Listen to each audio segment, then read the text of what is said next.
I was to the point where I didn't care what she looked like, and I didn't like her. I don't like to use the word hate a lot. I hated him. It was nothing for us to tear each other down verbally, and then it got to the point where, you know, it was nothing for us to hit each other. Finally, he said, you know what?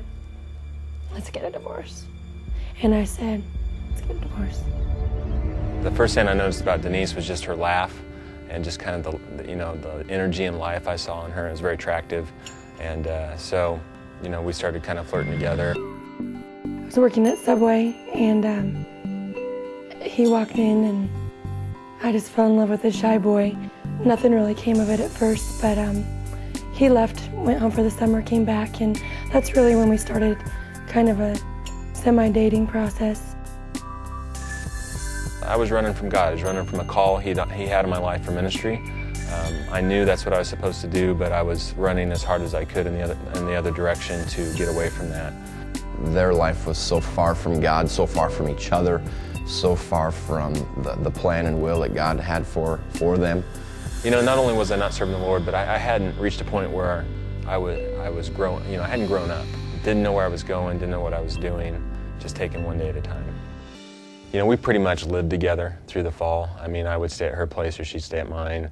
And obviously school became less and less important at that point. And, you know, but as we approached the holiday season, we went up to Estes Park one weekend just to get away for the weekend.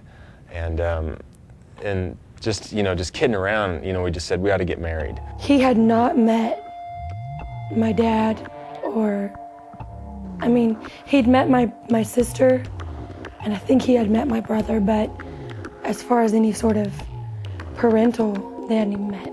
So I called my parents and told them that we were thinking about getting married, but we weren't thinking, you know, like right away. We were thinking, you know, maybe 6 months, a year away. My parents were adamantly against that, told me that we weren't going to get married, and I kind of took that as a challenge. They're like, you're not getting married, you're not staying there, you're not going to marry that girl, you're going to stay in school, you're going to do this, you're going to do that. And he told his parents, finally, I'm not going. I'm staying here with Denise.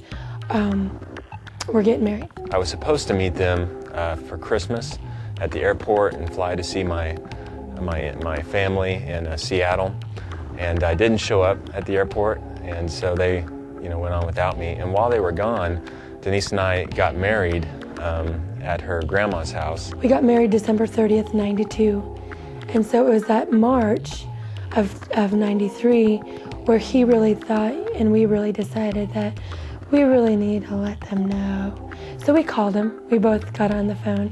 We were both on the phone, and we called his parents, and that was awful. Here we've like just jumped this huge hurdle. We've told his parents, we've told my dad. We're like, everything's good. Well, and then we find out I'm pregnant. Which blew me away because, you know, I wasn't ready for that. I kind of cut him off. Like, I didn't want to hurt the baby, so I cut him off physically. I cut him off. Just from that point on, we just really started not getting along. I started just withdrawing from Brad. It came to a point where I think we both felt like, you know, we hated each other. We were just slowly growing apart. It just got worse and worse to the point where we became really physically violent with each other. I'm going to make him so miserable. And I'm so miserable that I don't want to be the one to fail this marriage, though I'm failing this marriage. So I hinted around to it. I was like, why don't you just divorce me? Why don't we just get a divorce? You know, one night I just said, hey, we just probably had to get a divorce, and I think she was just waiting for me to say that. And I said, let's get a divorce.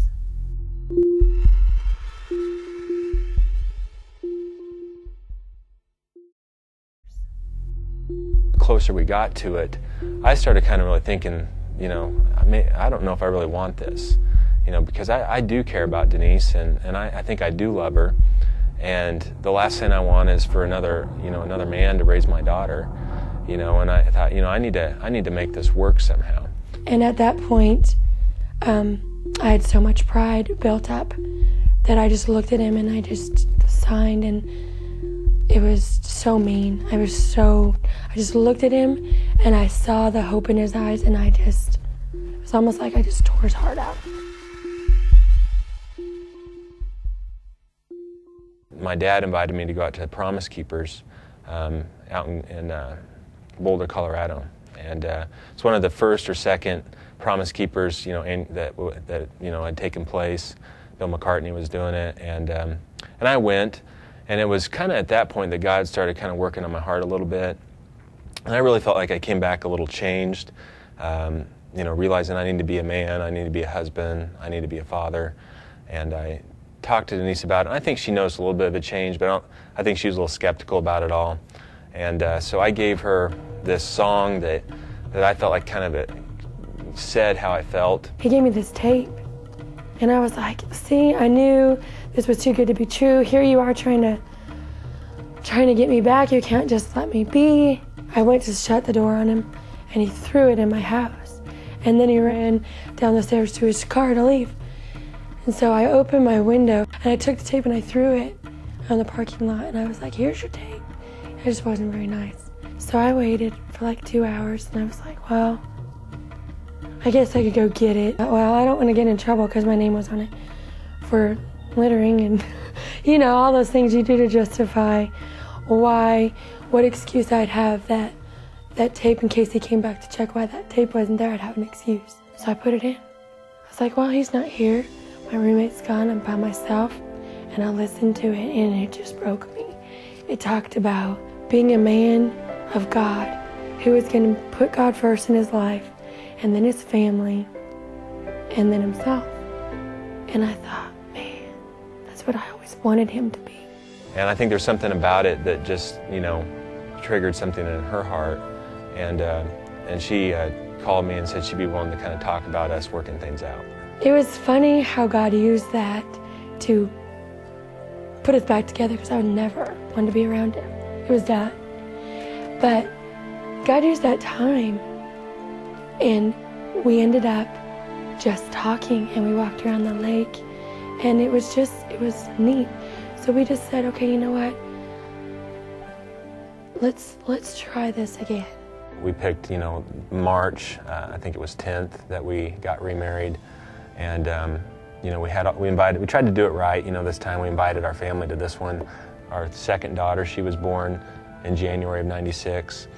And I was really sensing the Lord working in my heart, drawing me back to him. Wasn't sure what that meant. We agreed to go to church, and we agreed that we were going to try to work it out. But I said, I've seen so much divorce in my family. I don't want this to end in another divorce with us. I think she was just kind of waiting to see, is this really going to, I don't want to sign up again if this isn't going to work. That little bit of Promise Keepers gave him hope. And God used that to be able to take a man who I hated at one point, and now that we were trying to restore our relationship with, and use that to hold my hand at the edge of our bed to lead me through the sinner's prayer. It was just amazing. And I look back at the last 10 years, and I look at where we were and where we're at today, and it just blows me away. Because I knew I couldn't keep my marriage together. There was no way. But with God, in the center being the core, and as long as we keep him there through prayer and the word, he can take what the enemy did destroy. The Lord did this. We're a miracle. This isn't normal. People just don't get back together, like this. God did this. There's no marriage too broken for God to put it back together. God can take anything that the devil has tried to destroy, and he can bring it back together and make something not just repaired, but something beautiful out of it. We're cracked, and we'll always be cracked.